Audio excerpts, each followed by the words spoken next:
يا رسول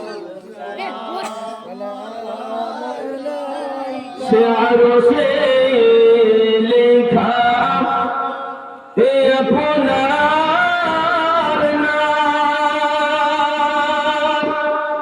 আজানে শুনি হে আপনার নাম নামাজে আপনাকে সালাম আপনি যে নূরে মুজাসসাম ইয়া নবী সালাম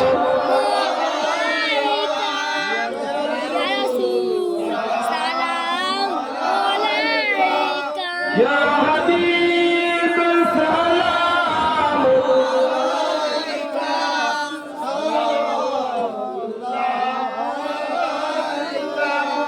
عربের মরুর প্রান্তর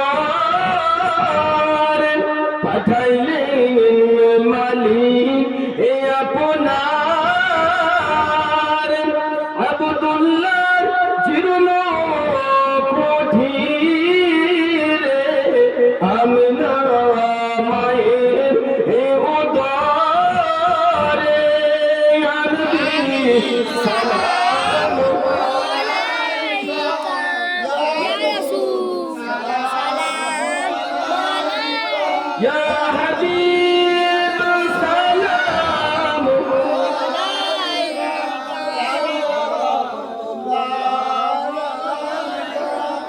আমরা যে আপনার দিওয়ানা যেতে চাই আবার এ মদিনা কোন পথে হব রওয়ানা বলে দাও সাহে এ মদিনা ইয়া নবী সালাম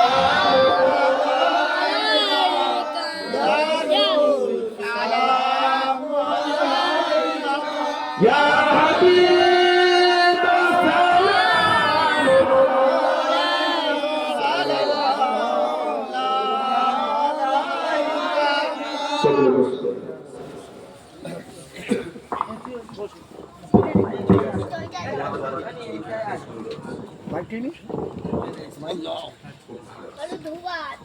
ঠিক আছে না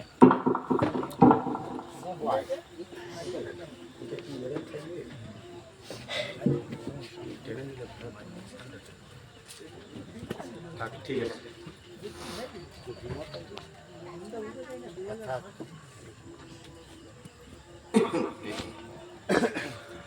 أعوذ بالله من الشيطان الرجيم بسم الله الرحمن الرحيم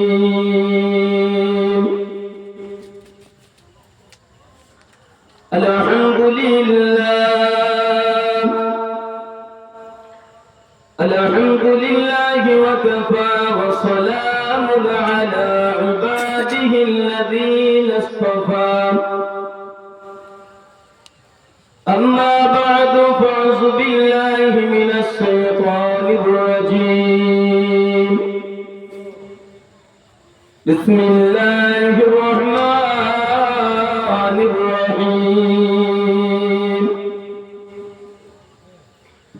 يا أيها الذين آمنوا استعينوا بالصبر والصلاة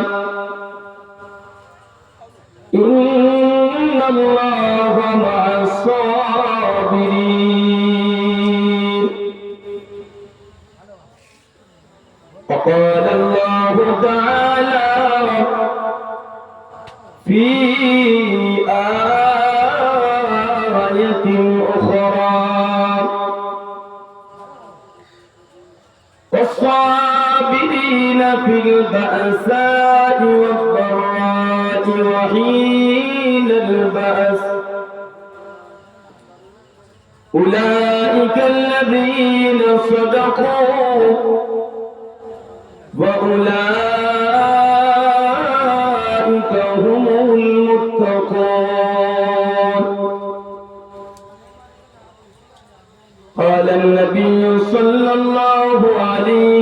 وسلم من أحب الدنيا وسر بها ذهب خوف الآخرة من قلبه أو كما قال عليه الصلاة والسلام. وقال الله تعالى في شان حبيبه مخبرا وآمرا إن الله وملائكته يصلون على النبي يا أيها الذين آمنوا صلوا عليه وسلموا تسليما.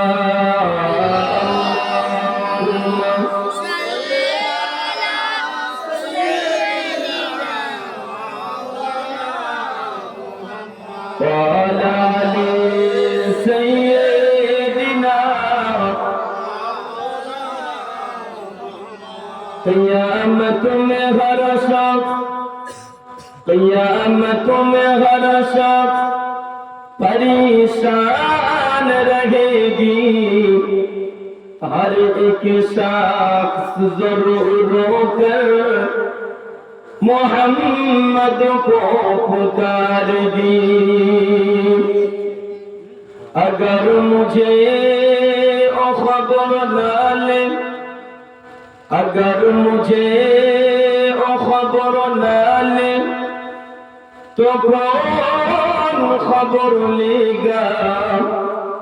امت کی جو بستی ہے وہ محمد کے حوالے. اللہم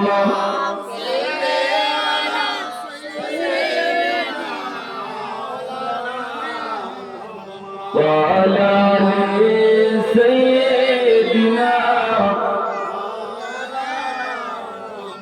عرب দেশে পরম সুখে মোদের নবী নিদ্রা যায়. শীতল বায়ু বইছে সদা সবুজ ঘেরা খুরমা ছাওয়ায়. আল্লাহুম্মা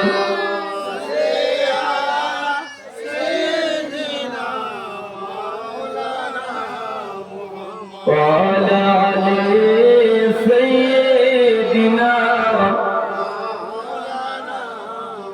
ركن ذكر قل لا إله إلا الله لا إله إلا الله. তুমি কাহরে বানাইলা রুহুল্লাহ, তুমি কাহরে বানাইলা খলিলুল্লাহ, তুমি কাহরে বানাইলা রুহুল্লাহ, তুমি কাহরে বানাইলা খলিলুল্লাহ. মোর নবীরে বানাইলা তুমি, মোর নবীরে বানাইলা তুমি. নূর মুহাম্মদ সাল্লাল্লাহু লা ইলাহা ইল্লাল্লাহ লা ইলাহা ইল্লাল্লাহ লা ইলাহা ইল্লাল্লাহ মুহাম্মাদুর রাসূলুল্লাহ. হ্যাঁ পানি পড়ে ঠিক করে পড়ুক. যাক আলহামদুলিল্লাহ যে রব্বুল আলামিন আমাদিগকে আজকের পৃথিবীর সমস্ত রকমের কাজকর্ম বিরত রেখে দিয়েই আমাদেরকে কোরআন এবং হাদিসের দুটি কথা শোনা এবং বলার তৌফিক দান করেছেন. সেই মাহবুবের দরবারে আমরা সকলে একবার মন খুলে শুকরিয়া আদা করি, বলুন সকলে আলহামদুলিল্লাহ। সাথে সাথে আমার আপনার নবী দুনিয়ার বাদশাহ জনাবে মুহাম্মদ রাসূলুল্লাহ, সকলে বলুন সাল্লাল্লাহু আলাইহি ওয়াসাল্লামের উপরে অগণিত দরুদ ও সালাম বর্ষিত হোক, সকলে বলুন আল্লাহুম্মা আমিন। আমি ভূমিকা ছাড়াই আপনাদের সম্মুখে ওয়াজ করব ইনশাআল্লাহ। কোনো ভূমিকা ছাড়াই আমি আপনাদের সরাসরি বক্তব্য শোনাবো। আজকের এই যে বক্তব্যটা আপনাদের সম্মুখে রাখবো সেটি হলো সবর। কি বললাম? সেটি হলো সবর বা ধৈর্য। ধৈর্য সম্পর্কে আমি আপনাদের সম্মুখে কোরআন শরীফ থেকে দুটি আয়াত রেখেছি। আল্লাহ যদি তৌফিক দেন এই আয়াতের উপরেই কথা বলার চেষ্টা করব। ধৈর্য পৃথিবীতে এমন একটা জিনিস, পৃথিবীতে আপনি নিশাপুর বাজারে, আপনাদের এটা সাগেন্দাপুর না নিশাপুর? নিশাপুর। সাগেন্দাপুরের বাজারে যদি ফার্নিচার দোকানে যদি যান, এই ফার্নিচারের দোকানে গিয়ে আপনি যদি বলেন আমি মিষ্টি কিনবো, পাওয়া যাবে? মিষ্টির দোকানে গিয়ে যদি আপনি মনে করেন যে আমি বই খাতা কিনবো, পাওয়া যাবে? মিষ্টির দোকানে মিষ্টি পাওয়া যাবে এবং ফার্নিচারের দোকানে ফার্নিচার পাওয়া যাবে, বই খাতার দোকানে বই খাতা পাওয়া যাবে। পৃথিবীতে টাকা থাকলে সব হাতের মুঠোয় চলে আসবে, ঠিক কিনা? কিন্তু আল্লাহ রাব্বুল আলামিন জানালেন পৃথিবীতে যত দোকান আছে, যত মাকান আছে, সবই তার কবজার মধ্যে আছে না নাই? হ্যাঁ, সবই তার কবজার মধ্যে আছে। তো আল্লাহ রাব্বুল আলামিন জানালেন, বান্দা তোমরা একটা দোকানে গেলে অপর দোকানের মাল পাবে না, কিন্তু আমি আল্লাহ আমার ভান্ডারে সব মাল পাবে। বিনিময়ে যেটা লাগবে সেটা হলো ধৈর্য, সেটা হলো সবর। সেটা হলো কি? ধৈর্য সবরের মাধ্যমে কোরআন শরীফে আল্লাহ জানালেন, ইয়া আইয়ুহাল্লাযীনা আমানুস্তাঈনু বিস-সাবরি ওয়াস-সালাহ। তোমরা আমি মালিক আমাকে পাবে ধৈর্যের মাধ্যমে এবং সালাতের মাধ্যমে। জোরে বলুন সুবহানাল্লাহ। পৃথিবীতে যত আপনি লং সময় ধৈর্য ধরবেন তবে ততটা আপনি এমনি ধৈর্যের ফল, আমরা বাংলা কথায় একটা বলে থাকি কি, ধৈর্যের ফল মিঠা হয়। আপনি যত বেশি লং সময় ধৈর্য ধরবেন তত আপনার ফলটা মিঠা হবে। আপনি যদি, আমরা এই জমিনটায় এর আগে মনে হয় ধান লাগানো হয়েছিল, তাই না? ধান দেওয়া হয়েছিল। ধান আপনার রিটার্ন দেবে 3 মাস 10 দিন কিংবা 3 মাস 15 দিন, সর্বোচ্চ 3 মাস 25 দিন, তাই তো? কিন্তু ওর লংজিভিটি নাই। ওই একবার দেবে, ও আর জীবনে দেবে না। ওর 3.5 মাসের ভিতরে ওর কমপ্লিট। যদি আপনার বাড়ির আঙিনায় যদি আমের একটা আঁটি পোতেন, প্রত্যেকদিন গাছ হবে। ও ফল দিতে গেলে আপনার 5 থেকে 6 বছর, 7 বছর, 8 বছর লেগে যাবে, যাবে না? কিন্তু আপনার ওই ফল খাওয়ার জন্য যদি 5 বছর অপেক্ষা করেন, ওর ফলটা দেবে কতদিন? ও ফলটা দেবে কতদিন? যতদিন জীবিত থাকবে ততদিন ও ফল দিয়েই যাবে। আপনি ওর ফল খেতে থাকবেন প্রায় 40 থেকে 50টা বছর। তাল গাছ যদি আপনি পোতেন, ওই তাল খেতে গেলে আপনার আদি থেকে তাল গাছ প্রায় আপনার 1 যুগ অপেক্ষা করতে হবে।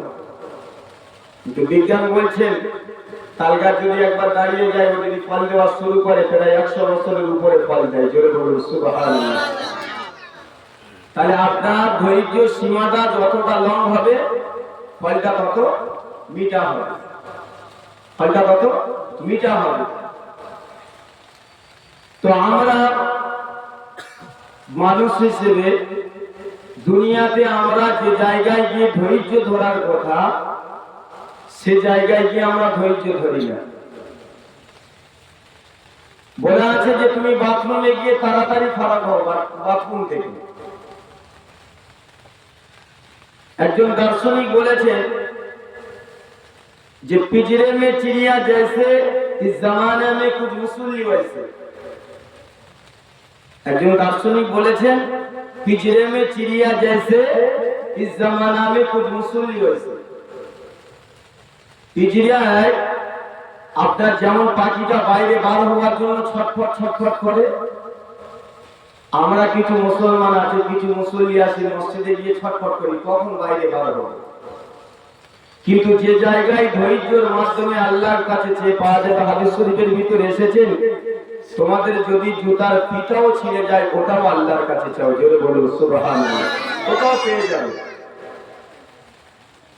হাদিস পাকের ভিতরে এসেছেন আল্লাহর নবী যেদিনে মিরাজের রজনীতে গিয়েছিলেন, আল্লাহ জান্নাত জাহান্নাম দেখলেন। জান্নাতের ভিতরে আল্লাহর নবীর একজন সাহাবা, মুসলিম জাহানের দ্বিতীয় খলিফা আমিরুল মুমিনিন হযরত খলিফা ওমর রাদিয়াল্লাহু তাআলা আনহুর একটা ঘর দেখতে পেলেন, একটা মঞ্জিল দেখতে পেলেন। ফেরেশতা জিবরাইলকে জিজ্ঞাসা করলেন, ভাই ফেরেশতা জিবরাইল এই ঘরটা কার? বললেন এই ঘরটা হলো আপনার সাহাবা হযরত ফারুক আযম ওমর রাদিয়াল্লাহু তাআলা আনহুর ঘর। আল্লাহর নবী ঘরটা দেখার জন্য যাচ্ছেন যে আমার কাছে সাহাবা ওমরের ঘর, আমি একটু দেখব। ঘরটার কাছাকাছি গেলেন, গিয়ে দেখলেন ঘরে প্রবেশ করতে যাবে, ওই ঘরের পাশে আরো একটা ঘর আছে, আর ওই ঘরের পাশে ঘরটায় বাড়ির ওই বারান্দায় আঙিনায় একজন মহিলা বসে বসে উযু করছে। আল্লাহ নবী মহিলাকে দেখে ফেরেশতা জিবরাইলকে নিয়ে ওখান থেকে অতিক্রম করলেন, ওই জায়গাটা ছেড়ে দিলেন। মিরাজের রজনীতে ঘুরে আসার পরে আল্লাহর নবী যখন ফারুক আযম ওমর রাদিয়াল্লাহু তাআলা আনহুর কাছে বর্ণনা করছেন যে আমি রাসূল তোমার ওই ঘরটা আমি দেখে এসেছি জান্নাতে। বলি ইয়া রাসূলুল্লাহ আমার ঘরটা কেমন, আপনি প্রবেশ করেছিলেন? বলে আমি প্রবেশ করতে পারি না, একজন মহিলা ওখানে উযু করছিল। বলে ওই মহিলাটা কি আমার ঘরের পাশে ঘর আছে? বলে ওটা হলো বেগম রুনাইসার ঘর, জোরে বলুন সুবহানাল্লাহ। বলে ইয়া রাসূলুল্লাহ বেগম রুনাইসাটা কে? আল্লাহ নবী ফেরেশতা জিবরাইলকে জিজ্ঞাসা করলেন এই মহিলাটা কে যে এখানে বসে উযু করছে? বলে এটা হলো আপনার সাহাবা হযরত তালহা রাদিয়াল্লাহু তাআলা আনহুর স্ত্রী, এনার ঘর, এটা হলো ওনারই মঞ্জিল। বলে কি কারণে আমার সাহাবা ওমরের ঘরে পাশে তার ঘর, আবার আল্লাহ পাক জান্নাতে তার সুন্দর একটা মঞ্জিল নির্মাণ করে দিয়েছেন, কিসের কারণে? বললে ইয়া রাসূলুল্লাহ শুধুমাত্র সবরের কারণে, জোরে বলুন সুবহানাল্লাহ। কি সবর ধরেছিলেন? সবরটা কি ধরেছিলেন, কি ধৈর্যটা ধরেছিলেন? আল্লাহ নবীর সাহাবা আমিরুল মুমিনিন খলিফাতুল মুসলিমিন হযরত ওমর রাদিয়াল্লাহু তাআলা আনহু সেদিনে আল্লাহ নবী দয়াল নবী নূর নবী রাহমাতুল লিল আলামিন কে জিজ্ঞাসা করলেন ইয়া রাসূলুল্লাহ ইয়া হাবিবাল্লাহ হুজুর বেগম রুনাইসা কি এমন সবর ধরেছিল, বেগম রুনাইসা কি এমন ধৈর্য ধরেছিল? আল্লাহর ফেরেশতা জিবরাইল আল্লাহ নবীকে ঘটনা বর্ণনা করে বলছেন ইয়া রাসূলুল্লাহ এই তালহার স্ত্রী এমন একটা ধৈর্য ধরেছিল। আল্লাহর নবীর সাহাবা হযরত তালহা রাদিয়াল্লাহু তাআলা আনহু যখন সফরে গিয়েছিল, ব্যবসার উদ্দেশ্যে তিনি যখন পাড়ি দিয়েছিল, যেদিনে তিনি বাড়িতে আসবেন ওদিনে আল্লাহ পাক আল্লাহ তাআলা তার ঘরে একটা বিপদ দিয়েছিল। আল্লাহ পাক তার ঘরে একটা পরীক্ষা নিয়েছিল। তার কলিজার টুকরা দুটো সন্তান ছিল, ওই সন্তান দুটো হঠাৎ করে মারা গিয়েছে। ইয়া রাসূলুল্লাহ ইয়া হাবিবাল্লাহ হুজুর ওই বাচ্চাটা সেদিনে মারা যাবার পরে বেগম রুনাইসা চিন্তা করলেন এতটা দিন আমার স্বামী বিদেশে তিনি ব্যবসা করে আজ বাড়িতে তিনি ফিরবেন, আমার বাড়িতে তিনি ফিরবেন, বাড়িতে এসে যদি দেখে আমার নয়নের পুতলি আমার কলিজার টুকরা সন্তান দুটি মারা গেছে, আমার স্বামী ভেঙে পড়বে, আমার স্বামী হতাশা হয়ে যাবে, আমার স্বামীকে আমি কি জবাব দেব? আম্মা জান দুটো সন্তানকে সুন্দর করে গোসল করিয়ে এই বাচ্চা দুটোকে একটা জায়গায় ঢাকা দিয়ে রেখে দিলেন। মা জননী নিজের গর্ভধারণী আম্মা জান নিজের অন্তরটাকে সান্ত্বনা দিলেন, সবর করলেন, ধৈর্য ধারণ করলেন। স্বামী বাড়িতে আসার সাথে সাথে স্বামীকে খেদমত করতে শুরু করে দিলেন, স্বামীর সাথে সুন্দর আচরণ করতে শুরু করে দিলেন। আল্লাহ নবী সাহাবা হযরতে তালাকার স্ত্রী নিজের স্বামীর সাথে এরূপ আচরণ করার পরে রাত গভীর হয়ে গিয়েছে। আল্লাহ নবী সাহাবা হযরতে তালাকা রাদিয়াল্লাহু তাআলা রাতের বেলা বিবি আর স্বামী দুজনাই একসঙ্গে বিছানায় গেলেন। রাতের বেলা দুজনাই এইভাবে রাতটা পার করে দিলেন। মদিনার মসজিদে নববী শরীফে এমন সময় আল্লাহ নবীর সাহাবা হযরতে বেলাল রাদিয়াল্লাহু তাআলা আযান কে দাঁড়ায়। এমন সময় এই বেগম রুনাইসা তার স্বামী হযরতে তালহাকে ডেকে বলেছিলেন, ও আমার স্বামী তালহা, আমি আপনার কাছে কিছু একটা জিজ্ঞাসা করব, আপনি কি আমার এই প্রশ্নের উত্তরটা দিবেন? ও আমার স্বামী তালহা, ও আল্লাহর নবী সাহাবা তালহা, আমার একটা প্রশ্নের উত্তর কি আপনি দেবেন? ওদিকে তালহা বিবির দিকে তাকিয়ে বলেছিলেন, ওরে আমার বিবি, এমন করে সারা রাত দুজনায় আনন্দের সঙ্গে কাটালাম, এই ফজরের সময় তুমি কেন এমন করে আমার দিকে তাকিয়ে তাকিয়ে মুখটা মলিন করে এমন কেন কথা আমাকে বলো? বললেন, ও আমার স্বামী, ও আমার স্বামী তালহা, কোন আমানত যদি তোমার কাছে আমানত রেখে দেয়, কোন আমানতদার যদি তোমার কাছে আমানত রেখে দেয়, ওই আমানতটা যদি আবার সে ফিরিয়ে নেয়, এতে করে আপনি কি তার প্রতি খুশি হবেন না নারাজ হবেন? একটা বার আপনি আমাকে একটা বার জানিয়ে দেন। বললেন, কোন আমানতদার যদি আপনার কাছে আমানত রাখে, এই আমানতটা আবার যদি সে ফিরিয়ে নেয়, তাতে আপনি খুশি হবেন না অখুশি হবেন? হযরতে তালহা বললেন, কোন আমানতদার যদি আমার কাছে আমানত কিছু রাখে, সে যদি তার মাল নিয়ে নেয়, এতে আমার তো খুশি হবার কথা যে আমি ঋণ থেকে মুক্ত হয়ে গেলাম। তার মাল সে নিয়েছে, এতে আমি দুঃখ পাবো কেন, আমি কষ্ট পাবো কেন? ওটা তো আর আমার মাল না। আল্লাহ নবী সাহাবা হযরতে তালহা রাদিয়াল্লাহু তাআলা এমন উত্তর শোনার সঙ্গে সঙ্গে বেগম রুনাইসা সেদিন তালহাকে বলেছিলেন, ও আমার স্বামী তালহা, শুনে রাখো, আল্লাহ পাক আল্লাহ তাআলা আমাদের মায়ের আমার গর্ভেতে যে সন্তান দিয়েছিল, মা বাবার কলিজার করে যে সন্তান দুটি আল্লাহ পাক আমাদেরকে দান করেছিলেন, আমানত স্বরূপ দিয়েছিলেন, এই আল্লাহ পাক আল্লাহ তাআলা তার হাওয়ালায় তার দরবারে ইলাহিতে এই বাচ্চা দুটোকে তুলে নিয়েছে। সে আল্লাহ আমার সাথে নিয়েছে। বললেন, আমার বাচ্চা কলিজার টুকরা সন্তান কাল মারা গেছে, সারা রাত তুমি আমার সঙ্গে থাকলে, এই খবরটা একটু আমাকে দিলে না? আমার বাচ্চা মোড়া ঘরে পড়ে আছে, আর তুমি আমার কাছে সবে শোনাচ্ছ, আবার রাত্রিবেলা আমার সাথে একই সাথে শয়ন করলে। আল্লাহ নবীর কাছে কাঁদতে কাঁদতে মদিনার মসজিদে নববী শরীফে আল্লাহ নবীর দরবারে চলে গেলেন। ফজরের নামাজ হয়ে গেল। তালহা রাদিয়াল্লাহু তাআলা আনহু আল্লাহ নবী যে দুদিকে সালাম ফিরিয়েছেন, তালহা দাঁড়িয়ে হাজির, ইয়া রাসূলুল্লাহ, ইয়া হাবিবাল্লাহ, হুজুর, আমার বিবির বিরুদ্ধে একটা নালিশ আপনার কাছে জানাবো, একটা শিকায়েত আপনার কাছে জানাবো, ইয়া রাসূলুল্লাহ, এই বিচারটা একটু করে দিতে হবে। আল্লাহ নবী তালহার দিকে তাকিয়ে বললেন, তালহা, তুমি যেটা বলবে ওটা আমি রাসূল তার আগেই জানা হয়ে গেছে। জোরে বলুন সুবহানাল্লাহ। তুমি যেটা যে শিকায়তটা আমার কাছে এনেছো ওটা তার আগে আমার জানা হয়ে গেছে। ইয়া রাসূলুল্লাহ, আপনি জানলেন কি করে? হে যুবকেরা, শুনে রাখো, আল্লাহর নবী, দয়ার নবী, নূর নবী, রাহমাতুল লিল আলামিন, নবী আমার আমার ফজরের নামাজের পরে পরে এই তালাকাকে ডেকে বলেছিলেন, ও আমার সাহাবা তালাকা, ও আমার সাহাবা তালাকা। ফেরেশতা জিবরাইল আমাকে এসে জানিয়ে গেলেন, ফেরেশতা জিবরাইল আমাকে এখনই এসে জানিয়ে গেলেন, আল্লাহর ফেরেশতা জিবরাইল আমাকে সেই বেগম রুনাইসার সমস্ত খবর জানিয়ে গেলেন। ও আমার সাহাবা তালাকা, ভেঙে পড়ো না, ভেঙে পড়ো না, তোমার বিবির প্রতি তুমি নারাজ হয়ো না। তোমার বিবি যে তোমার সাথে এই সুন্দর আচরণ করেছে, সে জনম দুঃখিনী মা প্রসব করেছেন যে বাচ্চাকে, যে জনম দুঃখিনী মা নিজের গর্ভে ধারণ করেছেন 10 মাস 10 দিন রেখে দিয়েছেন।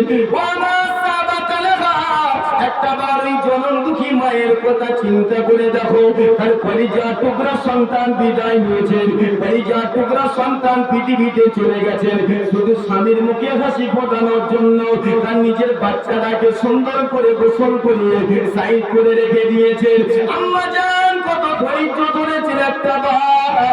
ওই আমার সাহাবা তালাকা, তুমি লক্ষ্য করে দেখো, তোমার বিবির প্রতি তুমি নারাজ হয়ে না, রাগান্বিত হয়ে না, তোমার সাথে এরূপ আচরণ করার কারণে আর ওই বেগম রুনাইসা ধৈর্য ধরার কারণে আল্লাহ পাক আল্লাহ তাআলা দুনিয়াতে থাকা অবস্থায় জান্নাতে এই বেগম রুনাইসার জন্য একটা মনজিল বানিয়ে দিয়েছেন। জোরে বলো সুবহানাল্লাহ, জোরে সুবহানাল্লাহ।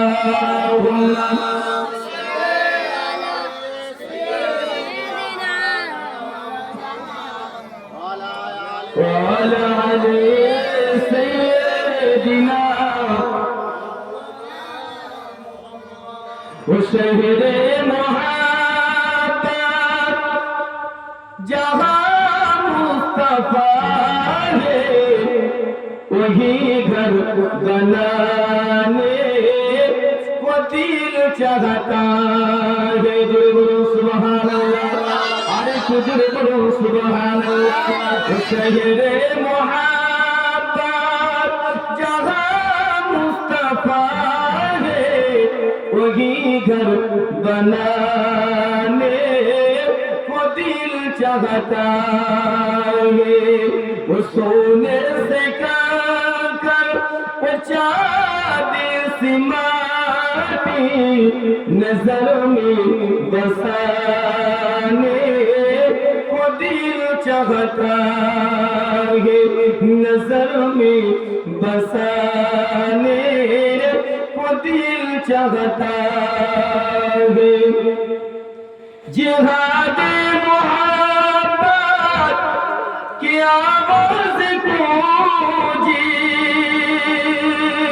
कहा हंसला ने दुल्हन से अपनी इजाजत अगर दो तो जाम शहादा लबों से लगाने को दिल चाहता है, लबों से लगाने को दिल चाहता है। शहर मोहब्बत जहाँ मुस्तफा है वही घर बनाने को दिल चाहता है। जो पूछा नबी ने कि कुछ घर भी छोड़ा, जो पूछा नबी ने कि कुछ घर भी छोड़ा, तो सिद्दीक़ अकबर के होठों पे आया माल दौलत, माल दौलत क्या है ज़रूरत, जहाँ जन्म लुटाने को दिल चाहता है। जो बोलो सुभान अल्लाह, जहाँ जन्म लुटाने को दिल चाहता है। शहरे मोहब्बत जहाँ मुस्तफा है वही घर बनाने को दिल चाहता है। अल्लाहुम्मा सल्ली अला सय्यिदिना मौलाना ওয়ালা আলাইহি সাইয়্যিদিনা। বক্তৃতা অসুবিধা হচ্ছে শুনতে, হ্যাঁ? আচ্ছা বলেন, দুনিয়াতে ভালো কারিগর হতে গেলে তার ভিতরে যে জিনিসটা থাকা দরকার সেটি হলো ধৈর্য। ধৈর্য যদি না থাকে আপনি ভালো কারিগর হতে পারবেন না। ভালো মিস্ত্রি হওয়া যাবে? বসি বসি বসি কত ধৈর্য ধরে শিখা লাগবে। আপনি ভালো রোজাদার হতে গেলে আপনার ভিতরে যে জিনিসটা থাকা দরকার সেটা হলো ধৈর্য।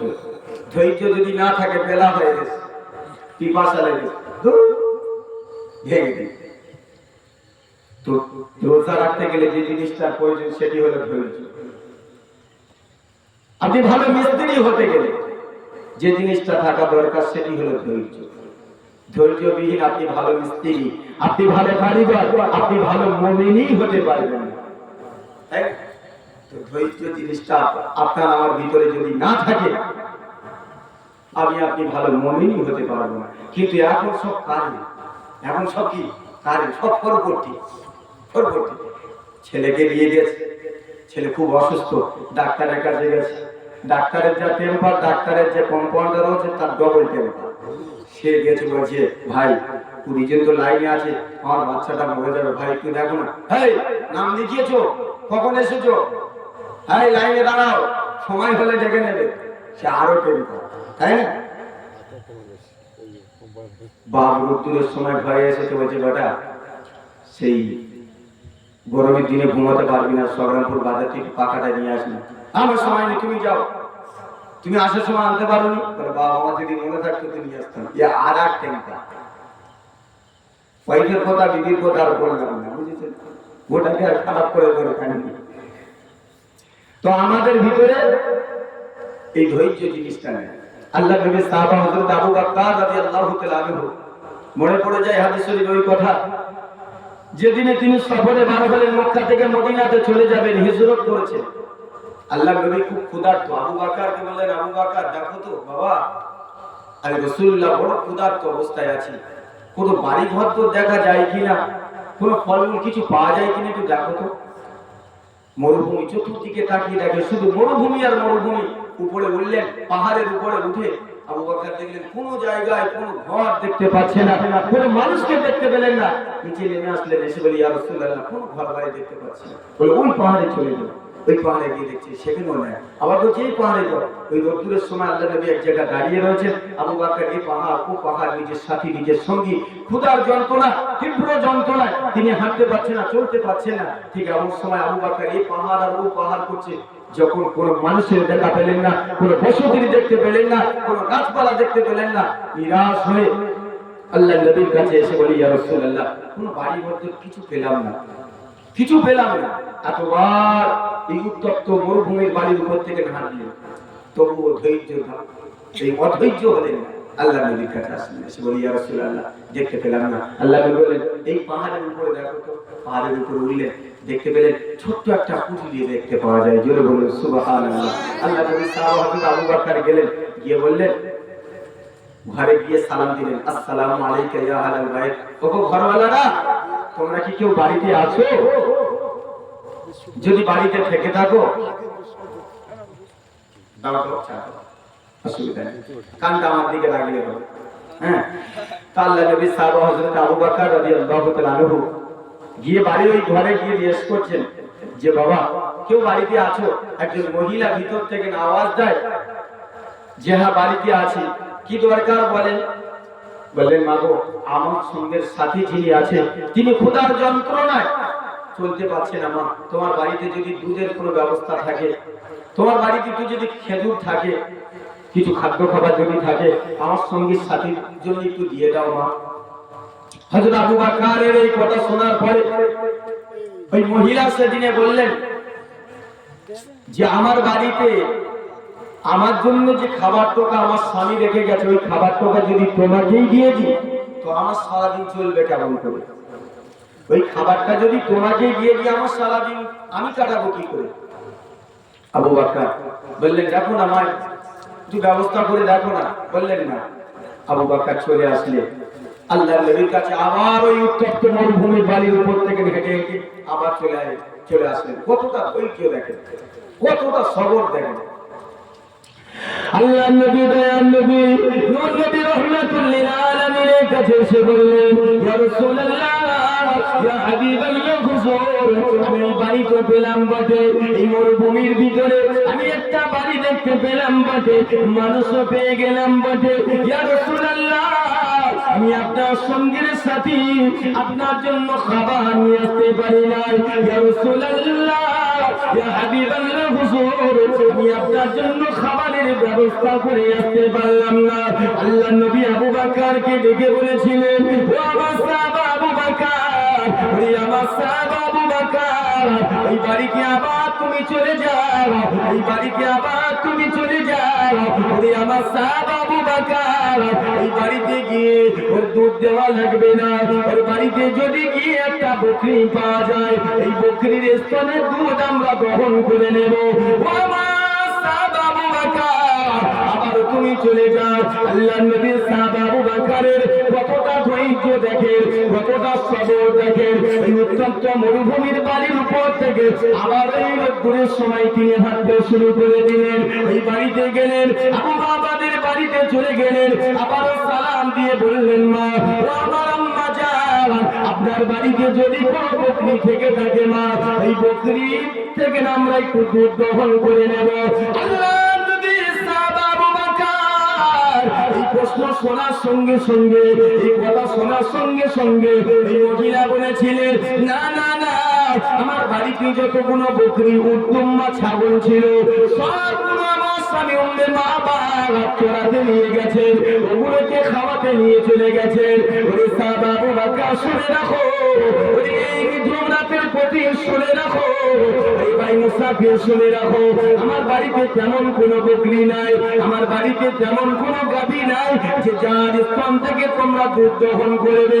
ওরে আবু বকর, তবে আমার বাড়িতে একটা বকরি রয়েছে, এই বকরিটা বেশ কিছুদিন যাবৎ বড় অসুস্থ রয়েছে, এই বকরিটা উঠে দাঁড়াতে পারে না, আর আমার বাড়িতে যে সামান্য দুধ দরকার রয়েছে, ওটা যদি তোমাকে আমি খাইয়ে দিই, ওটা যদি তোমার সঙ্গের সাথীর জন্য আমি দিয়ে দিই, আর সারাদিন আমাকে অনাহারে কাটাতে হবে, তবে আবু বকর আমি তোমাকে দিতে পারলাম না। আল্লাহ নবী সাহাবা আবু বকর আবারও ঘেটে ঘেটে দয়াল নবীর কাছে সে হাজির হয়ে গেলেন। ইয়া রাসূলুল্লাহ, ইয়া হাবিবাল্লাহ, হুজুর, ঘর পেলাম বটে, মানুষ আমি পেয়ে গেলাম বটে, বকরিও পেলাম বটে, তবে আপনার জন্য খাবারের ব্যবস্থা করে আনতে পারি না। ঘর পেলাম, বকরি পেলাম, মানুষ পেলাম, কিন্তু খাবার পেলাম। আল্লাহ নবী বললেন, আবু বকর, বকরিটা কতদিন অসুস্থ? বলছি, ইয়া রাসূলুল্লাহ, বেশ কিছুদিন ধরে অসুস্থ। বলে, আবু বকর, তুমি আবার যাও না, আবার একটু যাও, গিয়ে দেখো তো বাবা আবু বকর, তুমি শুধু অনুমতি নাও যে ওই বকরির স্তন দিয়ে দুধ আমরা একটু দহন করে নেব। আল্লাহ নবী সাহাবা আবু বকর কতটা ধৈর্য, কতটা সবর দেখেন। আবার ওই পাহাড় টপকে টপকে ওই বাড়িতে গেলেন, গিয়ে বললেন, মা গো, আমি আবার আপনাকে জ্বালাতন করতে আসলাম, আপনি যদি অনুমতি দেন ওই বকরির স্তন দিয়ে আমার একটু দুধ দহন করবো। বললেন, বাবা, ও তো অসুস্থ, আর সবচেয়ে বড় কথা, ওটা তো আপনার গাভী ছাগল নয়, ও জীবনে বাচ্চাও দেয়নি, ও জীবনে বাচ্চা দেয়নি, তাও দুধ দেবে কোথা থেকে? এই শুনছেন, ও জীবনে বাচ্চা দেয়নি, তাহলে সে দুধ দেবে কোথা থেকে? যে বকরি বাচ্চা দেয়নি, ও দুধ দিতে পারবে? হ্যাঁ। আবু বকর আবার হতাশা হয়ে চলে আসলেন, ইয়া রাসূলুল্লাহ, অনুমতি পেলাম, কিন্তু ও বকরি তো জীবনে বাচ্চা দেয়নি। আল্লাহ নবী বললেন, আবু বকর, আবার যাও, আল্লাহ যদি চায় আবু বকর দেবে। তুমি যে ধৈর্যের পরিচয় দিয়েছো, আবু বকর, তুমি যে সবর ধরেছো, তোমার হাবিবকে খাওয়ানোর জন্য, তোমার হাবিবের মুখে খাওয়ার আহার জোগার জন্য তুমি যে বারবার এই মরুভূমির উপর থেকে হেঁটে গেছো, এটা তোমার আল্লাহ দেখেছেন। আবু বকর, তুমি শুধু অনুমতি টোকা নিয়েছো। আবার গেলেন, মহিলা এবার বিরক্ত হয়ে গেলেন, 100 বার যাচ্ছে একটা মানুষ, 100 বার যাচ্ছে। কিন্তু মালিক বললেন, বান্দারে তোরা পৃথিবীর মানুষের কাছে একবার দুবার চাইলে পৃথিবীর মানুষ নারাজ হয়, না চাইলে খুশি হয়, কিন্তু আমি মালিক, আমার কাছে যত চাইবি তত আমি আল্লাহ খুশি হই, না চাইলেই নারাজ হই। জোরে বলুন সুবহানাল্লাহ। আবু বকর চলে গেলেন, গিয়ে বললেন, মাগো আপনি শুধু অনুমতি দেন, ও বাচ্চা দুধ আর না দুধ, আমার সঙ্গের সাথী আসলে সবই দুধ দিয়ে দেবে। জোরে বলুন সুবহানাল্লাহ। এক নম্বর, ওই বকরিটা উঠে দাঁড়াতে পারে না। 2 নম্বর, ও জীবনে বাচ্চা দেয়নি, তাহলে দুধ দেবে কোথা থেকে? আল্লাহ নবী কাছে আসলেন, আবু বকর এসে বলে, ইয়া রাসূলুল্লাহ, ওই মহিলা অনুমতি পাওয়া গেছে, আপনি শুধু এবার চলেন। কাঁধে ভর দিয়ে আল্লাহ নবী টুক করে ওই বাড়িতে গেলেন। মহিলা চিন্তা করছে, এই ছেলেটা, এই মানুষটা কি উত্তপ্ত মরুভূমির বালির উপর থেকে একবার যে হেঁটে হেঁটে আসছে, শুধু ধৈর্য দেখে অবাক হয়ে যাচ্ছে। এই মরুভূমি উত্তপ্ত বালি, এই টাইমে মানুষ কেউ বাইরে বার হচ্ছে না, আর এই মানুষটা শুধু 100 বার এই পাহাড় টপকে টপকে আমার বাড়িতে আসছে। দেখি কোন মানুষটার জন্য এত কিছু করছে। বাড়ির ভিতর থেকে আড়াল দিয়ে দেখছেন ওই মহিলা, বাড়ির ভিতর থেকে আড়াল দিয়ে দেখছেন আল্লাহ নবীর চেহারা, সুরত, চাল চলন, কথাবার্তা দেখে ওই মহিলা দেখে অবাক হয়ে গেলেন। আল্লাহ, আমি তামাম জীবনে, আমার এই তামাম জীবনে এত সুন্দর মানুষ, এত সুন্দর চেহারার মানুষ আর জীবনে দেখি নাই। জোরে বলুন সুবহানাল্লাহ। এই জন্য এই মানুষটা এত বার বার বার বার আমার কাছে আসছে। আল্লাহ নবী আস্তে আস্তে করে বকরির কাছে গেলেন, গিয়ে আল্লাহর আসমানের দিকে তাকিয়ে শুধু এইভাবে তাকিয়ে মাথাটা হাত করে নিলেন, নিয়ে বিসমিল্লাহ বলে ওই বকরির স্তনে শুধু একবার দুধটা টেনে ছেড়ে দিলেন। টাইম করে পানির মতো গল গল করে পড়তে শুরু করে দিলেন। জোরে বলে সুবহানাল্লাহ। হে যুবকেরা, নওজওয়ানেরা, শুনে রাখো, আল্লাহ নবীর সাহাবা আবু বকর সেদিন অবাক হয়ে গেলেন। আল্লাহ নবী, দয়ার নবী, নূর নবী, রহমাতুল লিল আলামিনকে দেখে অবাক হয়ে গেলেন। ইয়া রাসূলুল্লাহ, আমি আপনার মুখে আঘাত তুলে দেওয়ার জন্য একবার নয়, দুবার নয়, কতবার আমি পাহাড়টা অতিক্রম করেছি, কতবার এই উম্মে মাবাদের বাড়িতে এসেছি।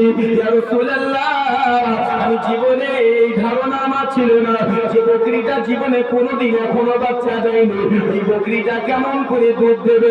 ইয়া রাসূলুল্লাহ, আপনি শুধু আমাকে অনুমতির কথা বলেছেন, এজন্য শুধু আমি অনুমতি টোকা নিয়ে গেছি। ইয়া রাসূলুল্লাহ, কিন্তু আমার ধারণা ছিল না যে এই বকরিটা দুধ দিতে শুরু করে দেবে। আল্লাহ নবীর সাহাবা আবু বকর দেখে অবাক হয়ে গেলেন, ওই মহিলা দেখে অবাক হয়ে গেলেন। এই মহিলার কাছে আবার আল্লাহ নবীর সাহাবা আবু বকর চলে গেলেন।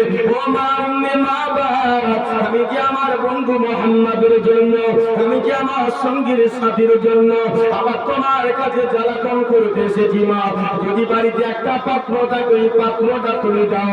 আল্লাহ নবীর সাহাবা আবু বকর ছোট একটা পাত্র এনে যখন আল্লাহ নবীর হাতে তুলে দিলেন, দয়ার নবী বললেন, আবু বকর, এই পাত্রতে হবে না, এই পাত্রটা বড় ছোট হয়ে গেছে, এই পাত্রতে হবে না। যে জায়গাটা এনেছে এই জায়গাটা বড় ছোট হয়ে গেছে, একটু বড় দেখে নিয়ে এসো, বড় দেখে নিয়ে এসো। আবার গিয়ে বললেন, মা গো, আপনি কি বড় দেখে একটা জায়গা দেন? বলে বাবা, বকরি তো আর জীবনে বাচ্চা দেয়নি, দুধ দেবে কোথা থেকে? আবার অসুস্থ, উঠে দাঁড়াতে পারে না, আর তুমি বড় পাত্র খুঁজছো? হ্যাঁ, বাড়ি থেকে বড় দেখে একটা হোমরা এনে বলছে, না দেখি কেমন করে দুধ দেয়। মহিলা আড়াল দিয়ে দেখছেন, আল্লাহ নবী শুধু বোটাটা টেনে ছেড়ে দিলেন, গল গল করে ওই দুধ পড়তে শুরু করে দিলেন। জোরে বলুন সুবহানাল্লাহ। মহিলা দেখে অবাক হয়ে গেলেন। দুধটা নিজে আল্লাহ নবী কিছু খেলেন, আবু বকর সিদ্দিককে খাওয়ালেন, খাইয়ে বাড়িতে কিছু দিলেন, নিজেদের জন্য কিছু নিলেন।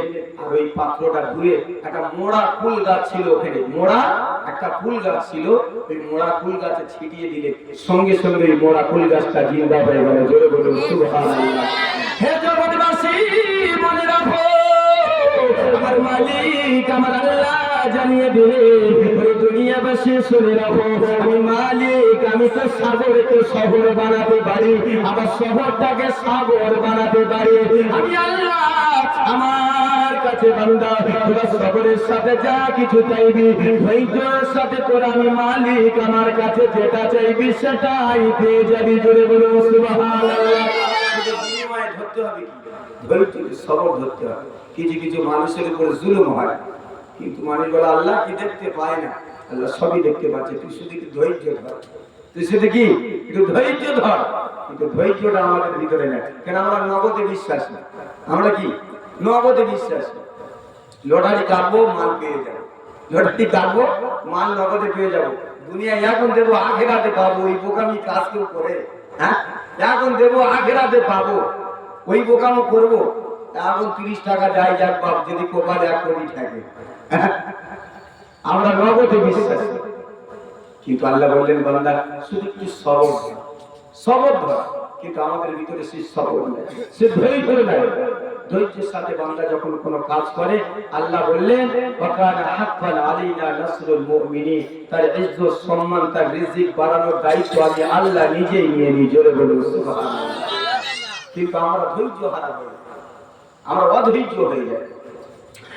মদিনার বাজারে একটা মহিলা আসলেন, তার বাচ্চাকে নিয়ে একটা মহিলা আসলেন, এসে বাচ্চাটাকে ছেড়ে দিয়ে আর চলে যাচ্ছে, বাচ্চাটাকে ছেড়ে দিয়ে আর চলে যাচ্ছে। আর বাচ্চাটা কেঁদে কেঁদে বলছেন, মা গো, মা তুমি আমাকে এই ঘোড়া বাজারে এইভাবে রেখে কেন চলে যাচ্ছ? দুনিয়াতে তো আমার আর কেউ নাই, আব্বা নাই, আম্মা নাই, বড় ভাই নাই, নানা নাই, দাদা নাই, দাদি নাই, আমি কার কাছে যাব? মা গো, তুমি মদিনার বাজারে আমাকে কেন এমন করে ফেলে রেখে যাও? ওই মহিলা বলছেন, এই তুই আমাকে মা বলবি না, আমি তোর মা নয়, দুনিয়াতে আমার এখনো বিয়ে হয়নি, তুই আমার বাচ্চাই কোথা থেকে আসবি? মহিলা কি বলছে, দুনিয়াতে আমার এখন বিয়ে হয়নি, বাচ্চা কোথা থেকে আসবে, দূর হ। আর ওই বাচ্চাটা বলছেন, মা গো তুমি এমন করে আমাকে এইভাবে কথা বলো না। মানুষজন এই সাগেন্দ্রপুর বাজারে যদি হয়, মানুষ অবাক হবে না? হবে না? অবাক হবে না? এই বাচ্চাটা বলছে যে মা কি হয়েছে? না না না পাকা লাগবে না, পাকা লাগবে না, না না না পাকা লাগবে। তো বলছে, মা তুমি কেনই তোমার এই বাচ্চাটাকে ফেলে যাচ্ছ? বলে, আল্লাহ কসম করে বলছি বাচ্চা আমার না, দুনিয়াতে আমার এখন বিয়ে হয়নি, আমার বাচ্চা কোথা থেকে আসবে? মোড়ের মাথায় সবাই বলেছে, এই বাচ্চা যদি তোমার নাই, বাচ্চা ছেলে মিথ্যা কথা বলছে? বাচ্চা ছেলে কি মিথ্যা কথা বলছে? বাচ্চাটা শুধু হাউ হাউ করে কাঁদছে। বাচ্চাটাও বলছে, কি রেখে বলছে, আল্লাহ কসম করে বলছে উনি আমার মা। দুজনাই কসম করছে। আমরা তো কোথায় কোথায় কিনে খাই, কোথায় কোথায় কিনে খাই, কিছু বক্তা আছে দেখবে কোথায় কোথায় কিনে খায়। হাদিস পাকে এসেছে, যে বেশি বেশি কিনে খায় মিথ্যের আলামতটা তার থেকে বেশি পাওয়া যায়, মিথ্যের আলামতটা তার থেকে বেশি পাওয়া যায়। ওই মহিলাকে ধরে হযরত আলী রাদিয়াল্লাহু তাআলা আনহুর দরবারে নিয়ে গেলেন, নিয়ে ওই মহিলাকে বলছেন, মা তুমি সত্যি কথা বলো তো দেখি, ওই বাচ্চাটা কার? বলছে, না আমার না, আমি আল্লাহর কসম করে বলছি ওই বাচ্চা আমার। বাচ্চাটা বলছে, আল্লাহর কসম করে বলছি উনি আমার মা। হযরত আলী কি প্রশ্ন শোনার পরে দ্বিধাদ্বন্দ্বে পড়বে না পড়বে না? বাদী বিবাদী দুজনের সামনে রয়েছে, যে জীবনে অনেক বিচার করেছি, কিন্তু এই বিচার করবো কেমন করে? আমরা বাদী বিবাদী দুজন থাকার পরেও আমরা বিচার ঠিক মতো করতে পারি না। এখন দুনিয়াতে আমাদের গোজাগুজিতে বিচার, এখন বর্তমান দুনিয়ায় গোজাগুজিতে বিচার। আপনি জায়গা মতো বুঝে দেন, বিচার আপনার পক্ষে হয়ে যাবে। কি বলেন? আপনার গ্রামের ছেলে কারেন্টে পড়ে মারা গেছে, জায়গা মতো বুঝে দেন, ও পোস্টমর্টম হবে না। আপনার ছেলে অমুক জায়গায় আটকে আছে, জায়গা মতো বুঝে দেন, ঠিক ছেড়ে দেবে। আপনার সন্তানের এই জন্ম সার্টিফিকেট হচ্ছে না, আধার কার্ড হচ্ছে না, জায়গা মতো বুঝে দেন, হয়ে যাবে। দৌড়াদৌড়ি করতে লাগবে। এখন দুনিয়াটা এই দলনা থেকে খাটিয়া পর্যন্ত সব গোজাগুজিতেই চলছে, চলছে না? চলছে। দলনা থেকে খাটিয়া পর্যন্ত রাস্তায় পুলিশ ধরেছে, জায়গা মতো বুঝে দেন, ও আপনার কেস টেস কিছু দেবে। তো সামনে হযরত আলী এদের প্রশ্ন শোনার পরে তিনি ধৈর্য ধারণ করলেন, সবর ধরলেন। কিন্তু মহিলার উপরে রাগ হচ্ছে যে তোর কোলের বাচ্চা, এই বাচ্চা তো আর মিথ্যা কথা বলছে না, তুই মা হয়ে উড়ে দিচ্ছিস। কিন্তু ধৈর্য ধরলেন, সবর ধরলেন, মাগরিবের সালাত আদায় করলেন, আল্লাহ সাহায্য চাইলেন। কার সাহায্য? আল্লাহ সাহায্য চাইলেন। আল্লাহ বললেন, বান্দা বিপদে আপদে মুসিবতে তোরা ধৈর্য ধারণ করবি, সালাতের মাধ্যমে আমি আল্লাহ আমার কাছে চাইবি। জোরে বলুন সুবহানাল্লাহ। এটাই ছিল বক্তৃতার শুরু, মনে রাখবেন। সালাতের মাধ্যমে আমি আল্লাহ আমার কাছে চাইবি। তো হযরত আলী আল্লাহ সাহায্য চাইলেন, নামাজের পরে দুজনকে সামনাসামনি বসালেন।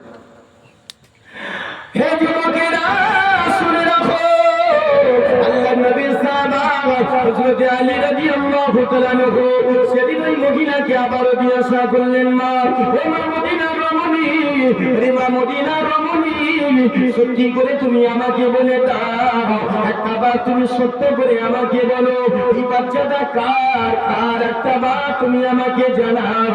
ওই মহিলা মাথা নেড়ে নেড়ে বললেন, হুজুর আল্লাহর কসম করে বলি, আমি মদিনার বাজারে বাজার করতে এসেছিলাম, এই বাচ্চা আমার নয়, এই বাচ্চা আমার পিছন থেকে কেঁদে কেঁদে মা মা মা মা বলে ডাকে। ও আল্লাহর নবী সাবালি ওয়াসাদুল্লাহিল গালিব, আমার ওই বাচ্চা নয়, আমি আল্লাহর কসম করে বলি এই বাচ্চাকে দিয়ে আশা করেছে, এই বাচ্চাটা আল্লাহর কসম করে বলে, আলী ও নবী সাবালি, উনি আমার গর্ভধারিণী আম্মা জান, উনি আমার জনম দুঃখিনী আম্মা জান।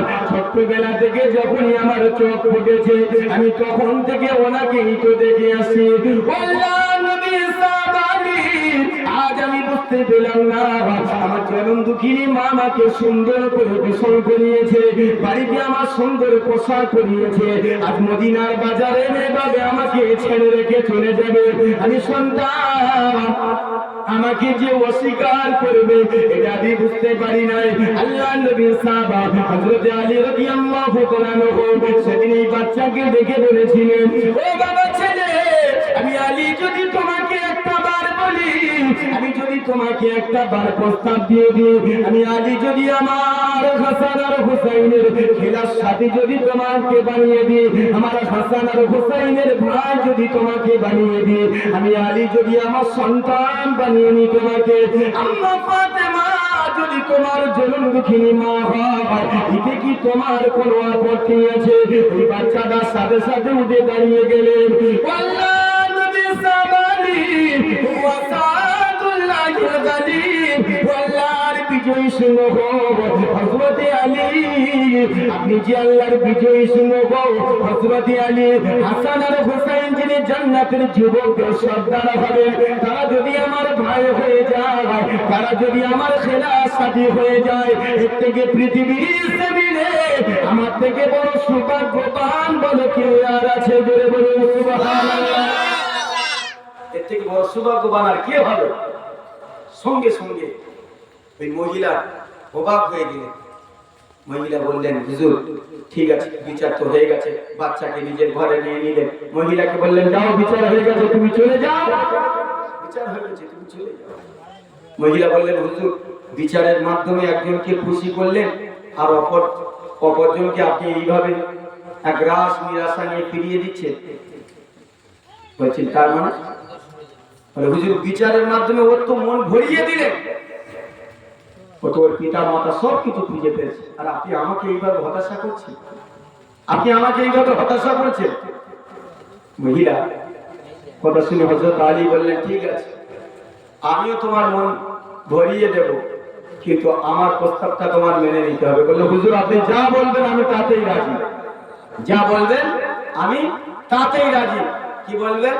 হযরত আলী বললেন, যাকে আমি এখনই ছেলে করে নিলাম, যাকে হাসান আর হুসাইনের ভাই বানিয়ে দিলাম, আম্মা ফাতেমার সন্তান বানালাম, ওই ছেলেটার সঙ্গে তোমার বিয়ে দেবো, ওই ছেলেটার সঙ্গে তোমার বিয়ে দেবো। বলো, এই প্রস্তাবে তুমি রাজি আছো?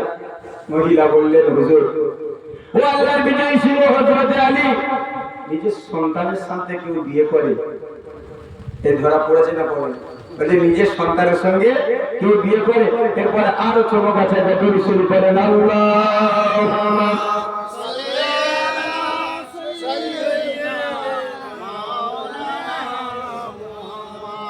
ওয়া আলা আলি সাইয়্যিদিনা এই गुंबद वाले मंजूर दुआ करना जब वक्त नजर आए दीदार अता करना जब वक्त नजर आए दीदार अता करना ऐ नूर खुदा आकर आँखों में समझ जाना ऐ नूर खुदा आकर आँखों में समझ जाना या दर पे बुला लेना या खौफ में आ जाना या दर पे बुला लेना या खौफ में आ जाना ए पर्दन सी दिल के पर्दे मेरा करना जब वक्त नजर आए दीदार अता करना जब कब्र अंधेरी में घबराऊंगा जब तन्हा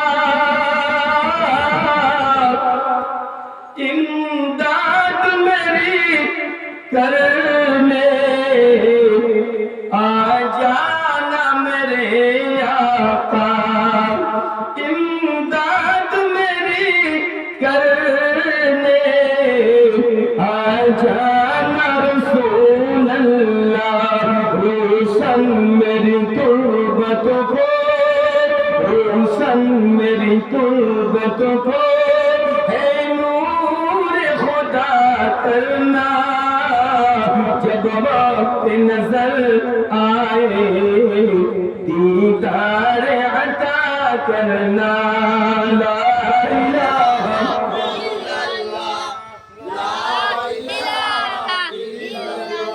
ला इलाहा इल्लल्लाह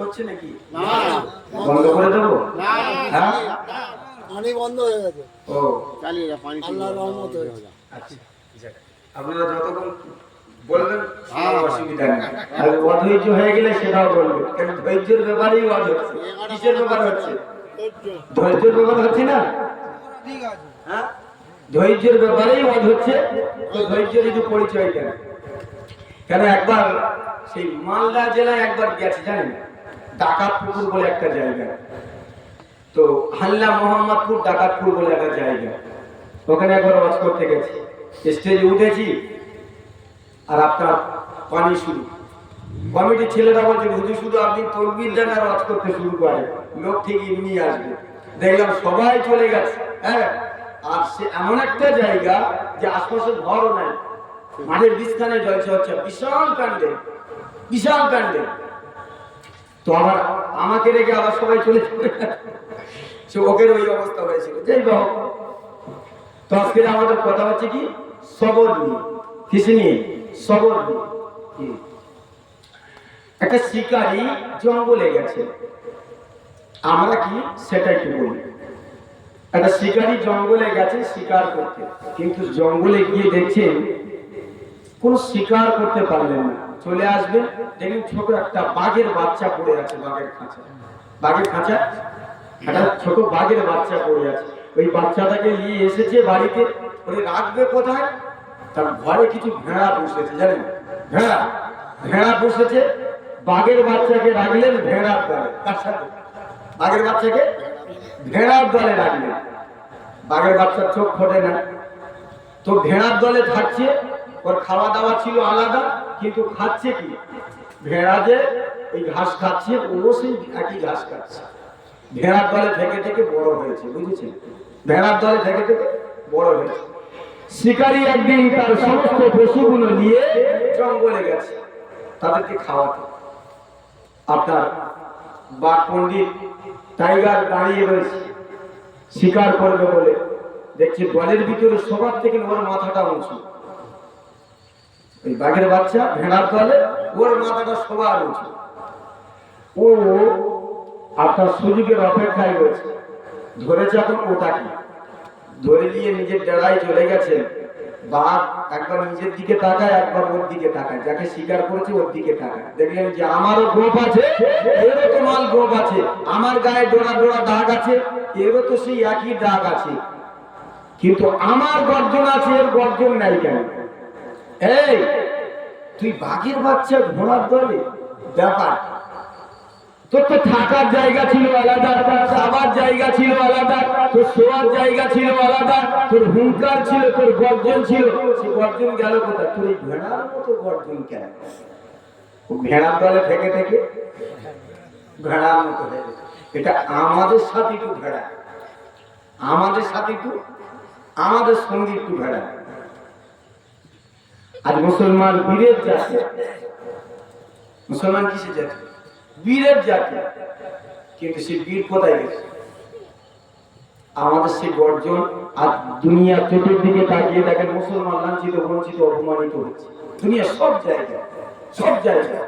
কেন? আমাদের সেই গর্জন, আমাদের হুঙ্কার, আমাদের খাওয়া দাওয়া, আমাদের পোশাক আশাক আমরা নিজেরাই ছেড়ে দিচ্ছি, নিজেরাই সব তুচ্ছ তাচ্ছিল্য করে আমরা ছেড়ে দিচ্ছি। কেন? আমাদের সমস্ত জিনিস ছিল আলাদা, আমাদের সব ছিল আলাদা, কিন্তু আমরা ইহুদিদের মতো সব ধরেছি। আমাদের পোশাক আশাক থেকে চাল চলন, কথাবার্তা, ওঠা বসা। এখন ছেলেরা, বাপের এই ছোট ছোট ছেলেদের শেখাচ্ছে আব্বা জান আম্মা জান না শিখে এখন পাপা পাপা। আমি বলি ওর বাপ পাপা আর ওর মা পাপি রে, বাপ পাপা আর ওর মা পাপি। আব্বা জান আম্মা জান না শিখে এখন পাপা পাপা শেখাচ্ছে। ছেলেদের কি শেখাচ্ছে? পাপা শেখাচ্ছে। এখন যে আল্লাহ নবী হাদিস শরীফে এসেছেন, বাচ্চারা কাদার মতো, কিসের মতো? কাদার মতো। ওটাকে নিয়ে যদি টালি বানান টালি বানবে, ওটাকে নিয়ে যদি ইট বানান তো ইট বানবে, ওটাকে নিয়ে বাড়ির আসবাবপত্র যদি বানান ওটাও বানবে, হাড়ি কলসি যা বানাবেন তাই বানবে। তো আপনার সন্তানটার ভবিষ্যতের দিকে আপনি যদি তাকিয়ে ওর ভিতরে কোরআন হাদিস যদি ঢোকাতে পারতাম, আমরা ওকে যদি মানুষের মতো মানুষ করতে পারতাম, তাহলে আমাদের জীবনটা ধন্য হয়ে যেত। আমরা কবরে শুয়ে শুয়ে ওরা যে দিন শরিয়াতের উপরে চলতো, ওরা যে দিন শরিয়াতের উপরে চলতো, আমরা ওই কবরে শুয়ে নেকি পেতাম না? পেতাম না? আমরা কবরে শুয়ে শুয়ে নেকি পেতাম। আসল ভবিষ্যৎ যদি কিছু করা লাগে আমাদের বাচ্চাদের, তো আমার মনে হয় কোরআন হাদিস ওদের ভিতরে দেওয়া দরকার। দুনিয়া কদিনে তেরে কামों के मिलेंगे तुझको फल, आज जो कुछ हुएगा काटेगा काल। আজকে তোমার বাচ্চাকে যা শেখাবে, যা শেখাবে, যে চাষ করবে তুমি ওকে নিয়ে, সেই চাষ তো এই মাঠে ধান দিয়েছেন, গমের আশা করলে হবে?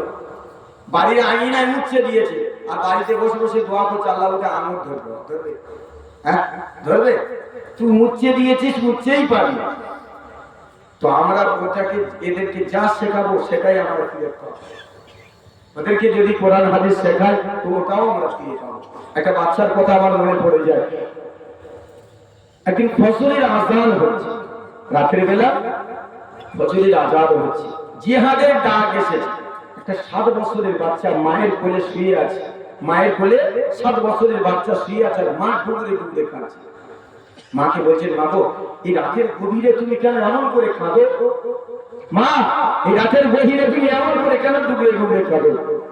বলে, বাবা, আজ থেকে 7 বছর আগে, 5-7 বছর আগে তুই তখন অনেক ছোট, আমার কোলে এইভাবে জিহাদের ডাক এসেছিল। তোর আব্বা সেই যে জিহাদের ময়দানে গেছে, আর কোনোদিন ফিরে আসে না। এই ডাকটা শুনে আজ এতদিন পরে যখন মদিনার মসজিদ থেকে যখন জিহাদের ডাক এসেছে, তো আমার শুনে আমার দিলটা কেঁপে উঠেছে। তবে আমি তোর বাপ ফিরে আসে না বলে এই জন্য কাঁদি না। আমার মনে বড় আশা, মনে বড় তামান্না যে আমি শহীদের বিবি হলাম, কিয়ামতের মহাময়দানে হাসরের দিবসে আমি শহীদের বিবি হয়ে উঠব। কিন্তু বেটারে, আমার মনের ইচ্ছা যে আমি শহীদের মা হয়ে উঠবো, জোরে বলুন সুবহানাল্লাহ। আমি শহীদের বিবি হয়ে উঠতে চাই না, শহীদের মা হয়ে উঠতে চাই। তো সে আশা কি আর আমার পূরণ হবে?